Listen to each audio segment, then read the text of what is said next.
Hi everyone, welcome back. നമ്മളെ ഒരുപാട് ചിരിപ്പിച്ചും കരയിപ്പിച്ചും ചിന്തിപ്പിച്ചും ചെയ്തിട്ടുള്ള നല്ലൊരു സിനിമാ നടനായിരുന്നു ഇന്നസെന്റ് ചേട്ടൻ. പേര് പോലെ തന്നെ വളരെ ഇന്നസെന്റ് ആയിട്ടുള്ള ഒരു വ്യക്തി കൂടിയായിരുന്നു. ഇപ്പോൾ ലാലേട്ടനും ഇന്നസെന്റ് ചേട്ടനും തമ്മിലുള്ള ഒരു ഇന്റർവ്യൂവിലെ ഒരു ടോക്സ് ട്രെൻഡിങ് ആയിക്കൊണ്ടിരിക്കുകയാണ്. അവരുടെ വാക്കുകൾ ഇങ്ങനെ: ലാലേട്ടൻ ചിരിച്ചുകൊണ്ട് ചോദിക്കുന്നുണ്ട് ഏത് നടിയോടൊപ്പമാണ് അഭിനയിക്കാൻ കൂടുതൽ ഇഷ്ടമെന്ന്.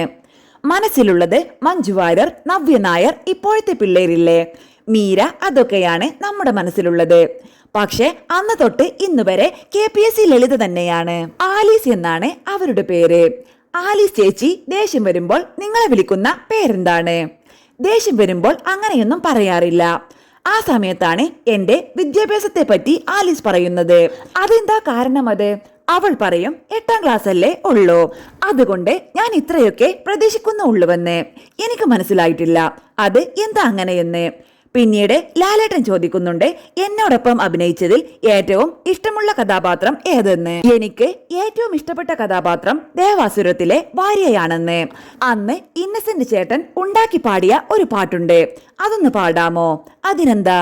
അഴകാന നീലവരും പരുപോലെ ഓടിവരും കണ്ണാടി പോലെ വരും ടോണിക്കുട്ട.